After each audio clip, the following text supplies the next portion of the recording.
Is the screen visible to you, Kushagra?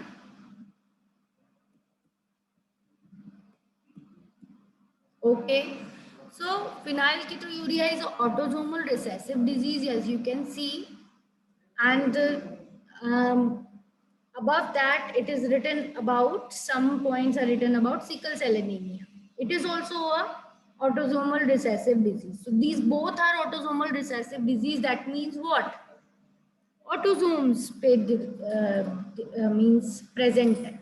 इनकी जो mutant alleles हैं या इनकी जो नॉर्मल एलील्स होती हैं वो ऑटोजोम से मिलती हैं, और ऑटोजोम क्रोमोसोम्स जो होते हैं वो the chromosomes which are other than the sex chromosomes are known as autosomes.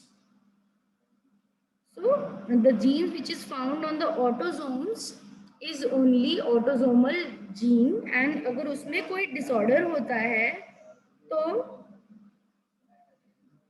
वो autosomal recessive nature का, अगर recessive allele में होता है तो वो autosomal recessive disorder कहलाता है.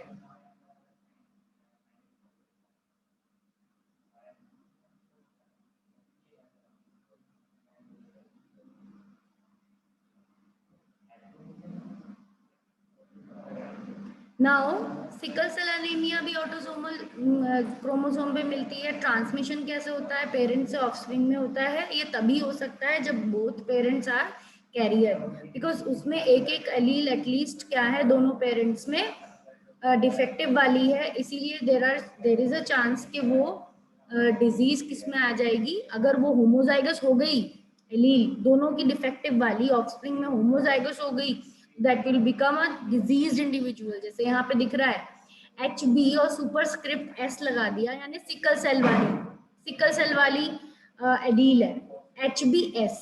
HB क्यों लिखा है? हीमोग्लोबिन, बिकॉज इसमें डिफेक्टिव चीज क्या होती है? Haemoglobin is defective. तो HB इसका हीमोग्लोबिन का शॉर्ट फॉर्म होता है. तो HBS लिखने से यानी कि सिकल सेल वाला हीमोग्लोबिन का प्रोटीन खराब है. अगर दोनों एलील्स HBS मतलब दोनों एलील्स होमोजाइगस हैं, खराब वाली ही एलील्स पेयर में हो गई तो उस पर्सन को डिजीज होती है. और अगर एक में नॉर्मल है HBA एंड HBS, दूसरे वाले में अगर डिजीज है एक में नॉर्मल है तो कैरियर बन जाता है. इस तरह का इंडिविजुअल कैरियर कहलाएगा क्योंकि उसके अंदर एटलीस्ट एक एलील क्या है? डिफेक्टिव वाली है, तो वो कैरियर है. उसमें खुद एक्सप्रेशन नहीं होगा उस डिजीज का, but it will have a diseased allele in it because recessive nature की disease है. तो अगर एक नॉर्मल वाली के साथ प्रेजेंट है तो नॉर्मल वाली एक्सप्रेस होती है, सिंपल. और HbA है तो नॉर्मल ही रहेगा इंडिविजुअल. HbA होने से क्या रहेगा? नॉर्मल रहेगा. तो ये आपका इसमें रिसेसिव नेचर को शो करता है. कॉज क्या है डिजीज का? पॉइंट बता रखा है कि change in gene causes replacement of GAG by GUG. कल भी बताया था कि GAG जो ए लेटर है, एडेनिन जो नाइट्रोजन बेस है, वो यूरेसिल से रिप्लेस हो जाता है, जिसकी वजह से जो ग्लूटामिक एसिड नॉर्मल हीमोग्लोबिन के नॉर्मल बीटा चेन जो है हीमोग्लोबिन की, तो हीमोग्लोबिन इज आल्सो टेट्रामर. उसमें दो तो अल्फा चेन्स होती हैं, globin chains, alpha globin chains, and दो बीटा चेन्स होती हैं. ठीक है, तो टेट्रामर तरह का प्रोटीन होता है हीमोग्लोबिन, टेट्रामरिक होता है. चार इसके अंदर वो होते हैं प्रोटीन चेन्स. ठीक है, पॉलीपेप्टाइड चेन, चार पॉलीपेप्टाइड चेन्स होती हैं. तो इस तरह का क्वाटरनरी हमने देखा था 11th में जब हमने पढ़ा था कि there are different types of protein. तो 3 डायमेंशनल चार क्या कह सकते हैं 3 डायमेंशनल पॉलीपेप्टाइड्स, चार, वो भी चार डिफरेंट, और आपस में क्या हो? जुड़े हुए हो, ऐसे करके आपस में जुड़े होते हैं कॉइल्ड नेचर में. 2 अल्फा एंड 2 बीटा. तो 2 alpha chains and 2 beta chains are there and it forms a haemoglobin, जिसमें से सिकल सेल एनीमिया में बीटा की जो जीन होती है, बीटा चेन को कोड करने वाली जो जीन है, उसमें 6th पोजीशन पे क्या हो जाता है? चेंज हो जाता है. 6th पोजीशन पे एक अमाइनो एसिड के चेंज होने की वजह से, ग्लूटामिक एसिड के चेंज होने की वजह से ग्लूटामिक की जगह वेलिन आ जाता है. बिकॉज उसका कोडोन ही बदल गया, GAG से क्या हो गया है, GUG हो गया। तो GUG किसको कोड कर रहा है, वेलिन को कोड कर रहा है। GAG किसको कोड करता था, ग्लूटामिक एसिड को कोड करता था। उसकी वजह से वो फोल्डिंग प्रॉपर नहीं हो पाती, बीटा ग्लोबिन चेन की फोल्डिंग प्रॉपर नहीं हो पाती। तो यहाँ पर बता रखा है इसी की वजह से बीटा ग्लोबिन चेन गलत बनती है, म्यूटेंट हीमोग्लोबिन बनता है। म्यूटेंट हीमोग्लोबिन बनता है तो ये पॉलीमराइज हो जाता है और ज्यादा कह सकते हैं ज्यादा फोल्ड हो जाता है, जितना इसे नहीं होना चाहिए उससे भी ज्यादा, और लो ऑक्सीजन टेंशन पे ज्यादा होता है। जब ऑक्सीजन की अमाउंट कम है तब वो पॉलीमराइज हो जाता है, जिसकी वजह से आरबीसी की जो शेप है वो बदल जाती है, सिकल सेल में बदल जाती है। नॉर्मल आरबीसी राउंड रहेंगे और बायकॉन्केव रहेंगे, मतलब दोनों तरफ से कॉन्केव अंदर की तरफ क्या गहरे, तो बायकॉन्केव रहते हैं। बट जो सिकल सेल वाले आरबीसी होते हैं वो कैसे हो जाते हैं, वो ऐसे हो जाते हैं, they become half crescent moon shape, sickle जैसे हो जाते हैं। सिकल क्या होती है, एक आरी की तरह, दराती की तरह, जैसे कि वो सिकल उसको बोलते हैं, उस तरह के आरबीसीज हो जाते हैं। हमें पता होना चाहिए कि ऑटोसोमल रिसेसिव डिजीज होती है। एंड फिनाइलकीटोयूरिया नेक्स्ट जो है वो भी एक ऑटोसोमल रिसेसिव डिजीज ही है। एंड इसमें क्या होता है, what happens here, I was telling you that एक एंजाइम डिफेक्टिव हो जाती है जो कि फिनाइलएलानाइन को टायरोसिन में बदल नहीं पाती। ठीक है, तो एंजाइम इज डिफेक्टिव, फिनाइलएलानाइन एक अमीनो एसिड है, टायरोसिन भी दूसरा अमीनो एसिड है, बट इन दोनों का कन्वर्जन फिनाइलएलानाइन टू टायरोसिन जो एंजाइम करती है वो खराब हो जाती है, इसमें दैट बिकम्स डिफेक्टिव। अगर फिनाइलकीटोयूरिया डिजीज किसी को होती है तो इन ये वाली जो एंजाइम है जो फिनाइलएलानाइन को टायरोसिन में बदल रही है, दैट बिकम्स एब्सेंट और दैट बिकम्स डिफेक्टिव, होती ही नहीं है, या तो गलत एंजाइम बनती है जो प्रॉपरली फिनाइलएलानाइन को टायरोसिन में बदल नहीं पाती, does not able to convert phenylalanine into the tyrosine, जिसकी वजह से तरह तरह के सिम्टम्स आते हैं, ऑर्गेनिज्म में प्रॉब्लम्स आती हैं। ठीक है, देखो लिखा है नेक्स्ट लाइन में, the enzyme responsible for this conversion get mutated.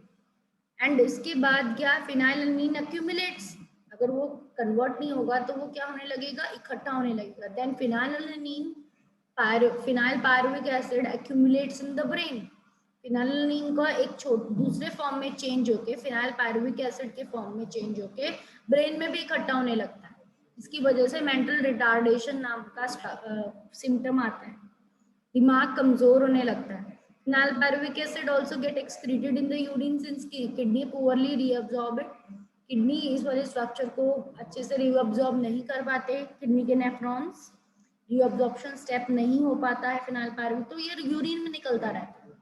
Urine में निकलता रहता है तो यूरिन का कलर भी बहुत डार्क ब्राउन होता है, इसकी वजह से, इसके एक्सेस की वजह से, फिनाइल पायरुविक एसिड की वजह से। This is about the autosomal recessive type of genetic disease, gene disorder and chromosomal disorders हम कल डिस्कस कर ही रहे थे कि wherever there is aneuploidy, that means the difference in the chromosome number, whether their chromosome number is increased by 1 or decreased by 1, that means monosomy, monosomy means lack of any one pair of chromosome, trisomy means inclusion of any additional copy of chromosome, aneuploidy is loss or gain of chromosome due to failure of segregation of chromatids during cell division. तो aneuploidy reason है बेटा, aneuploidy is the main reason for chromosomal disorder, aneuploidy ही reason है कि कोई भी disorder chromosome वाला क्यों होगा, कि एन्यूप्लॉइडी की वजह से होगा। ठीक है, ये हमें पता है कि टोटल नंबर ऑफ क्रोमोसोम तो ह्यूमन में वैसे 46 हैं, 23 पेयर्स हैं, टोटल 23 पेयर्स हैं ऑटोसोम, जिसमें से पहले 22 को ऑटोसोम्स बोलते हैं और लास्ट के क्रोमोसोम को सेक्स क्रोमोसोम बोलते हैं। पर अगर ये कंडीशंस देखी जाती है, मोनोसोमी देखी जाती है, किसी में ट्राइसोमी देखी जाती है, मोनोसोमी मतलब एक पेयर क्रोमोसोम का है ही नहीं, मतलब सिर्फ गैमेट में कितने क्रोमोसोम आए, 22 क्रोमोसोम आए, 23rd आया ही नहीं, तो मोनोसोमी हो गया पूरा एक वन पेयर मिसिंग है। ट्राइसोमी मतलब कोई भी एक एडिशनल कॉपी क्रोमोसोम की एक्स्ट्रा में है, ठीक है, extra copy of chromosome is there. And aneuploidy is the reason कि इसी कंडीशन को, रीजन को कि जिसकी वजह से क्रोमोसोमल डिसऑर्डर होता है उसको एन्यूप्लॉइडी कहते हैं, यानी कि लॉस और गेन ऑफ। एन्यूप्लॉइडी डेफिनेशन आ जाए तो आप लिखोगे कि इट इज अ लॉस और gain of chromosomes due to the failure of segregation. Failure हो गया है, सेग्रीगेशन नहीं हो पाया properly, and that is the reason why the aneuploidy is causing the chromosomal disorder. Okay, is it clear? That we have discussed yesterday too. We have discussed it that aneuploidy का reason बनता है, down syndrome का reason होता है aneuploidy, and chromosomal disorders के बारे में फिर नीचे दिया हुआ है, क्योंकि एनसीईआरटी में भी आपका chromosomal disorder is an important topic, जरूर आता है कोई ना कोई एक क्रोमोसोम या फिर दो क्रोमोसोमल डिसऑर्डर के बीच में डिफरेंस बिटवीन भी आ जाता है। यू शुड नो दैट क्या कंडीशन है क्रोमोसोम्स की, एक तो इस पे फोकस रखना है कि कौन सा क्रोमोसोम एक्स्ट्रा में है, प्लस इस पे फोकस करना है कि सिम्टम्स क्या है उस क्रोमोसोमल डिसऑर्डर की, बिकॉज सिंड्रोम होते हैं ये, और सिंड्रोम एक ऐसी कंडीशन होती है, syndrome is a set of conditions. It's not a particular, we can say, disease, but it is a set of pattern of conditions of body. Body के कुछ कंडीशंस के पर्टिकुलर सेट ऑफ पैटर्न्स होते हैं जिसकी वजह से कोई syndrome diagnose होता है, ठीक है। तो डाउन सिंड्रोम हम पहले देख रहे हैं। डाउन सिंड्रोम में पहले तो इसमें बताया है कि कॉज, डाउन सिंड्रोम जो हेडिंग दे रखी है उसमें कॉज बताया है सबसे पहले कि cause is the presence of additional copy of chromosome 21 trisomy of 21। That means 21 number वाला जो क्रोमोसोम होता है वो एक एक्स्ट्रा क्रोमोसोम उसमें आ जाता है, एंड इसकी वजह से डाउन सिंड्रोम होता है। अफेक्टिव इंडिविजुअल के ये सिम्टम्स होते हैं, ये उसके अंदर फीचर्स होते हैं, we can say features are there, short stature रहेगा, स्मॉल रहेगा, राउंड हेड रहेगा, फरोड टंग होगी, मोटी और मतलब फरोड टंग होगी। फरोड मतलब खूब मोटी, खूब जिसकी वजह से उसी जीभ की वजह से ही माउथ भी ओपन रहता है उस इंडिविजुअल का ज्यादातर। एंड पाम क्रीज जो होंगे वो भी क्या रहेंगे, प्लेन से रहेंगे, पाम्स बहुत छोटे छोटे से होंगे और उनकी जो रेखाएं होंगी वो भी क्लियर नहीं होंगी। कॉन्जेनाइटल हार्ट डिजीज उस पर्सन को होती है, हो सकती है, एंड मेंटल रिटार्डेशन भी रिलेटेड होती है, ठीक है। ये कुछ सिम्टम्स हैं जो दिमागी तौर पे भी कमजोर रहेगा वो डाउन सिंड्रोम का पर्सन, एंड उसको हार्ट डिजीज भी जेनेट, हार्ट भी उसका प्रॉपरली नहीं बनेगा, बचपन से उसको हार्ट की डिजीज भी रहेगी। नाउ लाइनफेल्टर सिंड्रोम, नेक्स्ट सिंड्रोम जो है लाइनफेल्टर, वो एक additional copy of x chromosome की वजह से, it is a extra x chromosome which make the particular individual as a Linefelter syndrome individual, and K is silent in that, and cause is additional copy of X chromosome, that is 47 chromosomes are there, XXY. Double XY is the case, and it's a male which is having an extra X copy. Affected individual has an overall masculine development with gynecomastia, individual is sterile, means उस individual की masculine development तो proper होगी, he will be man, but little features are there which will be like female, like breast development. Little breast development will be there in that Klinefelter syndrome individual, and the individual is sterile too. That means it's not able to reproduce, or the sperms are not produced in that person. Okay, sterile means होता है gametes are not formed. Turner syndrome. Turner syndrome causes the absence of one X chromosome, that is 45 chromosome. Here, the chromosome number is decreased. In Klinefelter, it is 47, one chromosome is increased. In Turner, it is 45, one chromosome is decreased. And Down syndrome also it is 47 because one chromosome increased. But what is the difference? In the Klinefelter, it is a X chromosome which is increased, and in the Down syndrome, it is a 21 chromosome which is increased. ठीक है? और Turner में which chromosome is absent? One X chromosome is absent. तो आपको ये बिल्कुल पक्की तरीके से याद होनी चाहिए कि कौन से क्रोमोसोम में कौन सी चीज नहीं है या कौन सी चीज एक्स्ट्रा है, कौन से सिंड्रोम में कौन सा क्रोमोसोम है जिसमें प्रॉब्लम है, क्योंकि ये क्रोमोसोमल डिसऑर्डर के टाइप है. Turner syndrome cause the absence cause क्या है? Turner syndrome absence of one X chromosome, that is 45 chromosome X0, and affected females are sterile, क्योंकि यहाँ पर दो एक्स क्रोमोसोम्स में एक एक्स क्रोमोसोम नहीं होता.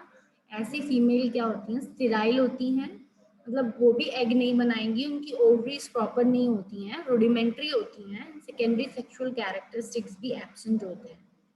Do not have a feminine characteristics, like उनकी proper best development नहीं होगी.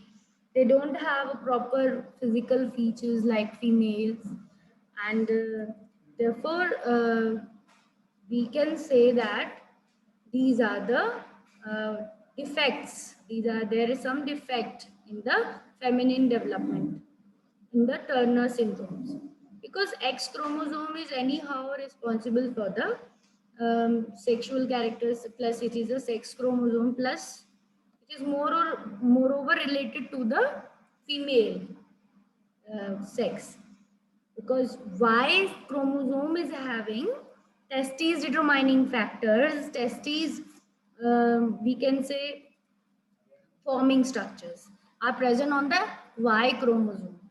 Therefore, the maleness is due to the Y chromosome, and the femaleness is due to more of the X chromosome. So, X chromosome यहाँ पे नहीं है, तो एक absent है, तो इस वजह से उसमें ये features आए. Affected female sterile हो गई, rudimentary ovaries हैं, means less formed ovaries, and secondary sexual characteristics भी क्या है?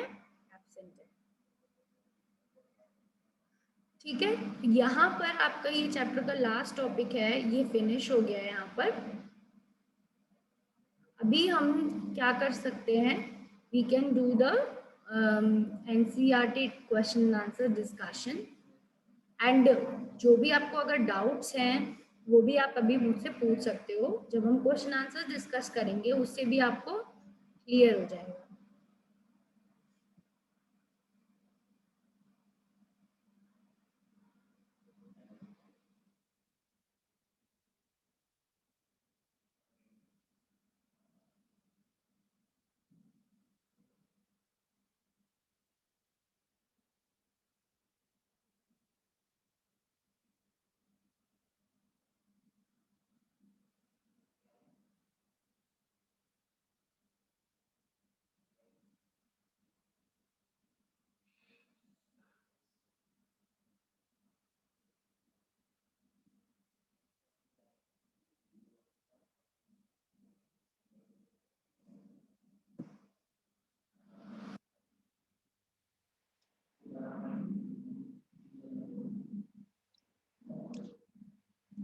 So you can see the screen is shared to you, NCERT Solutions for Class 12 Biology, Chapter 5. And in that, the first question is mentioned the advantage of selecting pea plants for experiment by Mendel. Why Mendel chose pea plants? This question can also come like that. And what was the benefits of selecting pea plants? Mendel selected pea plants because of carrying out the study of inheritance characters from parents to offspring, because pea plants have many visible contrasting characters such as tall dwarf, round, wrinkled, yellow, green, and purple white flowers. तो contrasting traits होने से आराम से पता चल सकता है कि कौन सा ट्रेट F1 में आया है एंड कौन सा ट्रेट F2 में किस रेशियो में आए। तो अगर हम कॉन्ट्रास्टिंग ट्रेट्स देखते हैं किसी इंडिविजुअल में तो वो अच्छा कह सकते हैं सब्जेक्ट बनता है, अच्छा एक सैंपल मॉडल ऑर्गेनिज्म बनता है कि उस पर जेनेटिक स्टडी करी जा सकती है, बिकॉज उसके अंदर क्लियरली विजिबल कॉन्ट्रास्टिंग कैरेक्टर्स होते हैं। ठीक है, सेकंड पॉइंट क्या बोल रहा है, peas have bisexual flowers therefore undergo self pollination easily, thus pea plants produce offspring with some traits, same traits generation after generation। क्योंकि pea plant bisexual होता है, सेल्फ पॉलिनेशन अपने नेचुरली वो सेल्फ पॉलिनेटिंग नेचर का है क्योंकि वो bisexual है। एंड पी प्लांट के जो ऑफस्प्रिंग्स हैं वो सेम ट्रेट्स लेके जा सकते हैं जनरेशन से जनरेशन से जनरेशन से जनरेशन में। तो इसका मतलब वो प्योर ब्रीड वाले प्लांट्स बना सकते हैं, ऐसे प्लांट जिनकी जीन्स क्या हो चुकी होंगी, जिनकी जीन्स होमोजाइगस हो चुकी है, ऐसे प्लांट्स आराम से हमें पी प्लांट्स में मिल जाएंगे बिकॉज वो सेल्फ पॉलिनेटिंग नेचर है। और ऐसे प्लांट्स क्यों जरूरी है, क्योंकि हम अगर प्योर प्लांट को क्रॉस करेंगे तो हमें पता होगा कि कौन से कैरेक्टर कौन से प्लांट से आए। जैसे कि हम नॉर्मल टॉल टॉल और डॉर्फ का क्रॉस करते हैं तो हम दो जो प्लांट लेते हैं वो कैपिटल टी लेते हैं, मतलब प्योर टॉल लेते हैं, उसे क्रॉस कराते हैं स्मॉल टी। तो हमें ऐसे प्लांट्स पी में मिलना बहुत आसान है जो किसी भी कैरेक्टर्स के लिए क्या है, होमोजाइगस है, क्योंकि वो सेल्फ पॉलिनेटिंग नेचर के होते हैं। बट स्टिल हम उन्हें क्या करा सकते हैं, they are naturally self pollinating but we can do the cross, we have to do cross because we have to see genetics, we have to study कि कौन सा traits किस तरह से आता है F1 में। जब क्रॉस करवाते हैं तो हमें क्या करना पड़ता है, किसी भी एक पेरेंट को इमेस्कुलेट करना पड़ता है। इमेस्कुलेट मतलब हमें उसका एंथर्स निकालने पड़ते हैं, चाहे हम कैपिटल टॉल वाले प्लांट के एंथर निकाल लें या फिर हम इसके किसी एक के जब हम इमेस्कुलेशन कर देंगे तो यानी वो वाला प्लांट हम क्या बना देंगे, उस प्लांट को हम स्पेसिफिकली फीमेल बना देंगे क्योंकि उसमें हमने एंथर्स निकाल लिए हैं, वो सिंगल सेक्स हो गया, अब वो फीमेल की तरह एक्ट करेगा। और दूसरे प्लांट के जो हमने एंथर्स हैं उसमें से पॉलन ग्रेन लेकर इस प्लांट के स्टिग्मा पे डाल लें। ठीक है, तो इस तरीके से वो भले ही सेल्फ पॉलिनेटिंग नेचर का बट वो फिर भी साइंटिस्ट उसको क्या कर सकते हैं या एक्सपेरिमेंटर उसको क्या कर सकता है, क्रॉस पॉलिनेट कर सकता है, जो कि सी पॉइंट में लिखा है। सी पॉइंट में भी ये लिखा है कि in pea plant cross pollination can be easily achieved by emasculation in which the stamen of the flower is removed without affecting the pistil. ठीक है, उस प्लांट को हमको फीमेल बना लेना है। हम एक प्लांट को दो प्लांट में से जो पेरेंट हम ले रहे हैं उन दो पेरेंट में से एक को हमें इमैस्कुलेट करना है एंड देन हम क्रॉस करवा देंगे। देन डी पॉइंट जो लिखा है, pea plants have short lifespan and produce many seeds in one generation, तो ये भी एक पॉजिटिव पॉइंट है किसी को सैंपल चुनने के लिए कि हमारे पास काफी सारे रिजल्ट्स आउटकम्स आएंगे।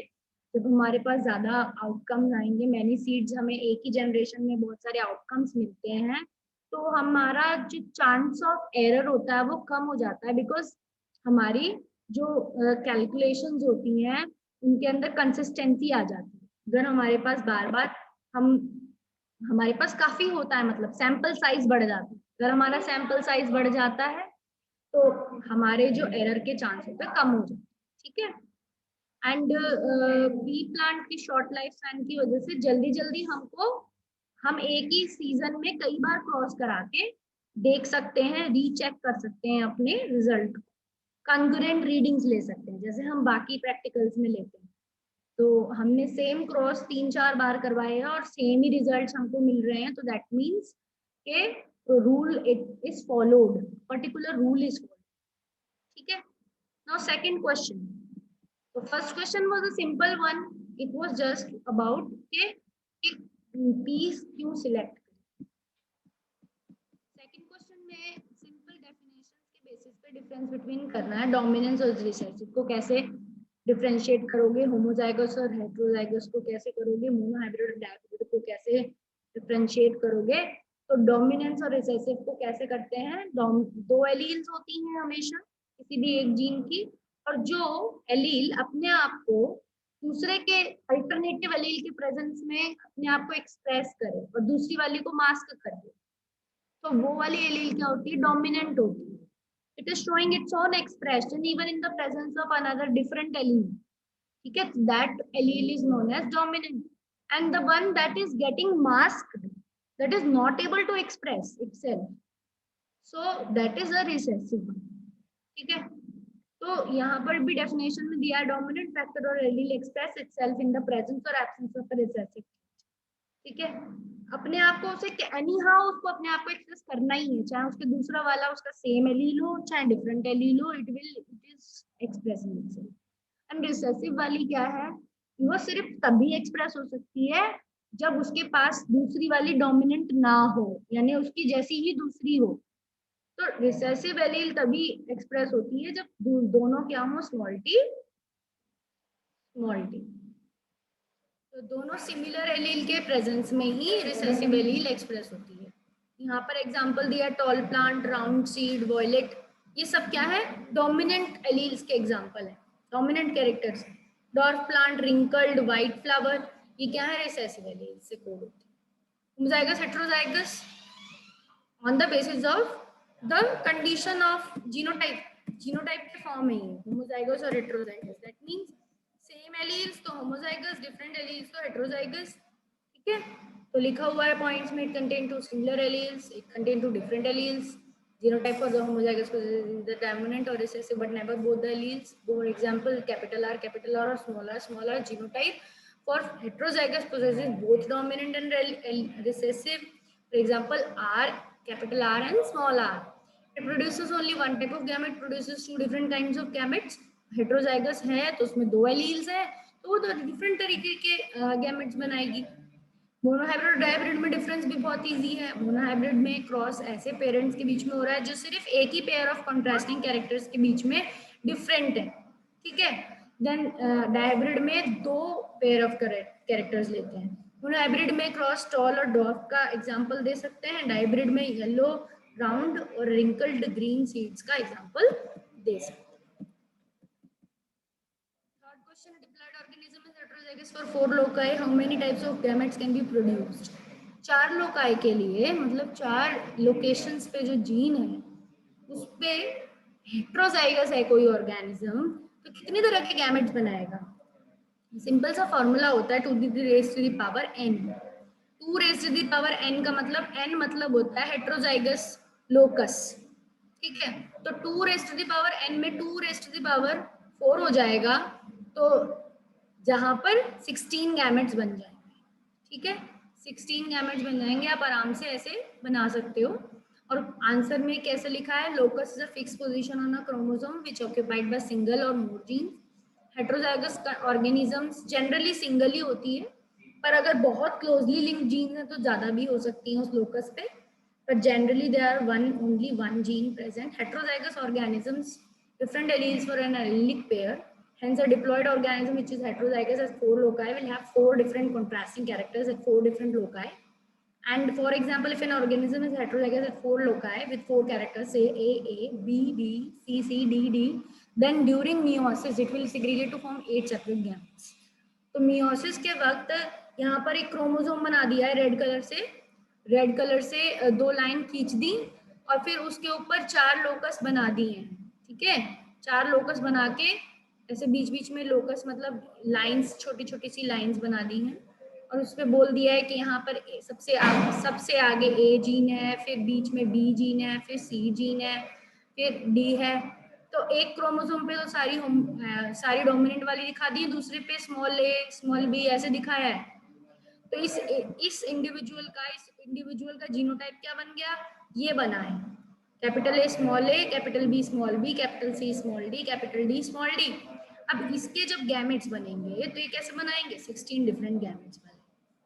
ठीक है, if the gene are not linked, अगर gene linked नहीं, then the diploid organism produce 16 gametes. However, the gene are linked, the genes gametes will reduce their number as the genes might be linked and the linked genes will be inherited together during the process of meiosis.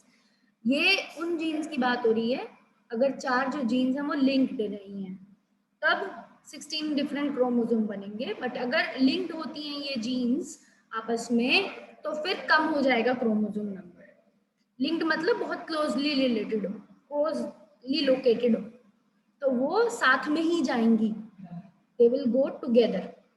ठीक है, तो इस वजह से chromosome number क्या हो जाएगा, कम हो जाएगा इसका, sorry not chromosome number, gamete number कम हो जाएगा। Explain question number 4, explain the law of dominance during the monohybrid cross.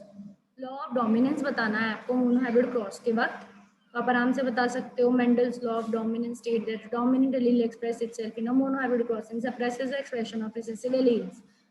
तो ये बताता है लॉ ऑफ डोमिनेंस। जब आप तो मेंडल्स लॉ क्या बताता है कि डोमिनेंट एलील जो होती है वो एक्सप्रेस हो जाती है, अपने आप को एक्सप्रेस करती है मोनोहाइब्रिड क्रॉस में, और सप्रेस करती है एक्सप्रेशन ऑफ रिसेसिव एलील को। However this recessive allele for a character recessive allele for a character is not lost and remains hidden or masked in the progenies of F1 generation and reappears in the next generation. तो जो recessive allele होता है character का वो होता नहीं है, वो लॉस्ट नहीं होता, पर वो हिडन रहता है F1 में। ठीक है, F1 में आप देख रहे हो जैसे नीचे क्रॉस भी दिखा रखा है कि capital R is coming with the small r, तब जब इस कंडीशन में हो रहा है तब भी राउंड सीड ही शो हो रहा है, round seed is only expressed, तो that means round is a dominant allele. F2 generation round seed round seed round seed wrinkles. ठीक है, question number 5, define a design a test cross. Test cross is a cross between organism with unknown genotype and a recessive parent.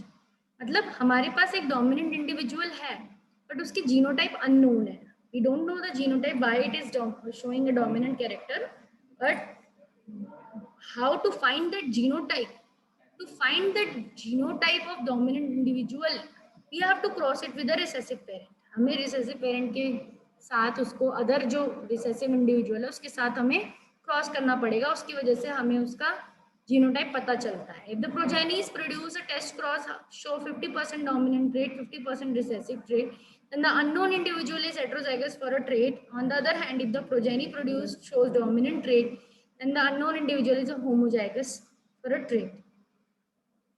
ठीक है, मतलब on the basis of outcomes, cross करने के बाद जो outcomes आते हैं कि प्रोजेनीज में सारे प्रोजेनीज सेम आए हैं, all 100% are showing dominant trait, then we say that the genotype was homozygous।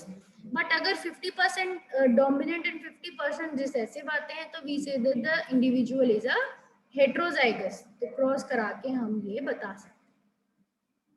ठीक है, is it clear? Test cross का हमको इस तरह से बताना है, हम टेस्ट क्रॉस बना भी सकते हैं, यहाँ पे देखो बना भी रखा है, दोनों केसेस बनाने पड़ते हैं, होमोजाइगस के लिए भी बनाना पड़ता है, और जब हम होमोजाइगस के लिए बनाते हैं तो सारे जो ऑफस्प्रिंग आते हैं वो क्या आते हैं, डोमिनेंट ही आते हैं, और जब हम हेटेरोजाइगस के लिए बनाते हैं तो 1:1 में half dominant half recessive. Clear? Next, sixth question, using a Punnett square, work out the distribution of phenotypic features in first filial generation after a cross between homozygous female and heterozygous male for a single locus। तो homozygous female और heterozygous mail के बीच में Punnett square बना के आपको phenotypic features बताने हैं F1 के क्या आएंगे। ठीक है, तो आपने इसमें कोई भी एक एग्जांपल ले लेना है और फिर आपको इसमें बता देना है। तो यहाँ पर गिवन है पिग का एग्जांपल दिया है, heterozygous male with black coat colour दिया है, कैपिटल बी स्मॉल बी, क्योंकि मेल को हेटेरोजाइगस लेना था हमें, एंड फीमेल को व्हाइट कोट कलर का दिया है small b small b. The male will produce 2 types of gamete capital B small b, while the female will produce only 1 type of gamete the small b। ठीक है, and the genotypic and phenotypic ratio F1 क्या होंगे, same होंगे 1:1, क्योंकि एक individual ये test cross की तरह ही हो गया बेटा, it's just like a test cross, because जो मेल है वो आपका हेटेरोजाइगस है, उसमें एक एलील डोमिनेंट एक रिसेसिव, और जो फीमेल ले रहे हैं वो हम ले रहे हैं डबल रिसेसिव स्मॉल बी। तो इस वजह से क्या हुआ कि ऑफस्प्रिंग क्या आएंगे, half will be the black coat colour guinea pigs and half will be the white coat colour guinea pigs 1:1 में बढ़ जाए। ठीक है, बना के भी दिखा सकते हैं, ये इन्होंने बना के दिखा रखा है। ठीक है, ये तो एक ही तरह के गैमेट बनाएगी स्मॉल बी, एंड जब मेल होगा that will form 2 kinds of gametes. तो ये क्रॉस होके जब आएगा तो इक्वल अमाउंट में black and white coat colour के ग्वीना पिग्स आएंगे F1 में। ठीक है, it's not hard. Do you understand that cross? Is it understood? It's not difficult. Is it difficult? This cross, which I am explaining.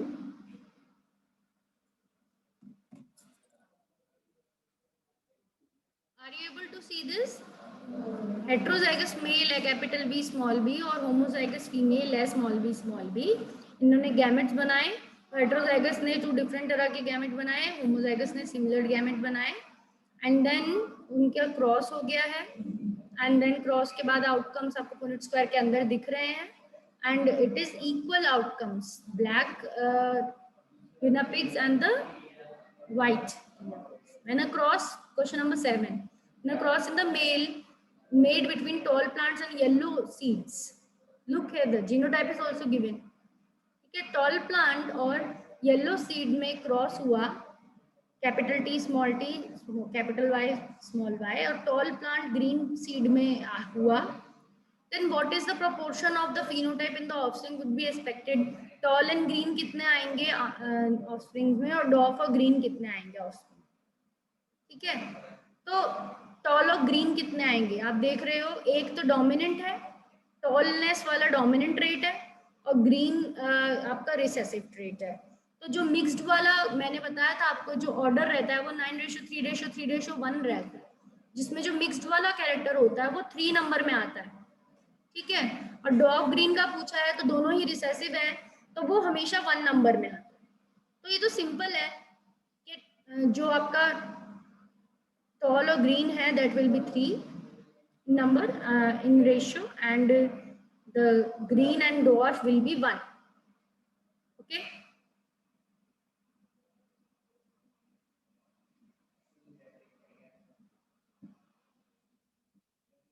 Next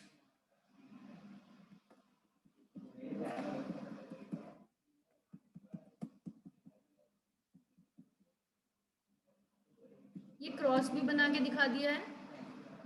इसमें भी क्या हुआ है कि there is the parents are shown, parents की gametes show कर रखे हैं और उनको लिख रखा है the female parents is having only 2 we can say gametes, 2 form of gametes, capital T small y, small t small y, but the male parent is having 4 types of gametes.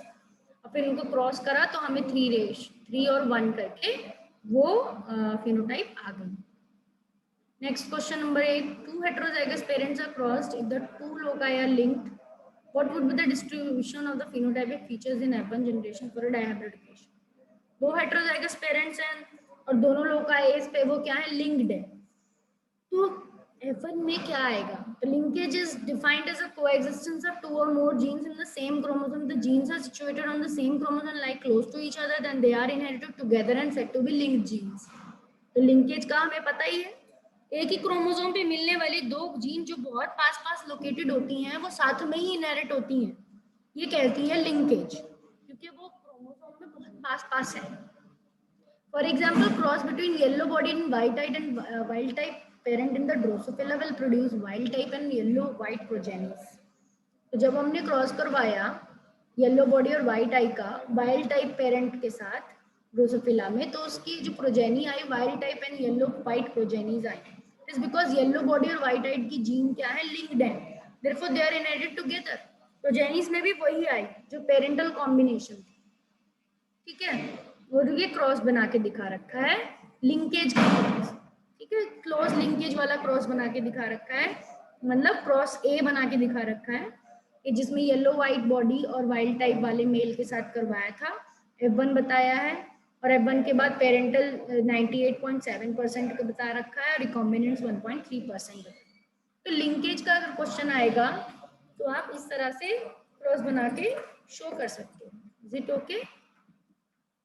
9th question, briefly mention the contribution of T H Morgan in the genetics.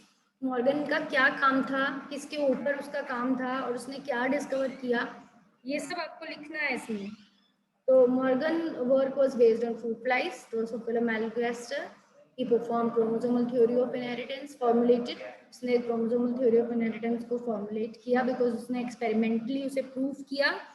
chromosomal theory दी तो Sutton और Boveri ने थी, but proposed उन्होंने दी करी थी, but उसको particularly formulate या experimentally prove करना किसका काम था? T.H. मॉर्गन का। He defined linkage and coexistence of two or more genes in the same chromosome and performed dihybrid process in Drosophila to show that the linkage genes inherited together on the chrome located on X chromosome. और उसने जो process करे वो क्या है ये बताते हैं।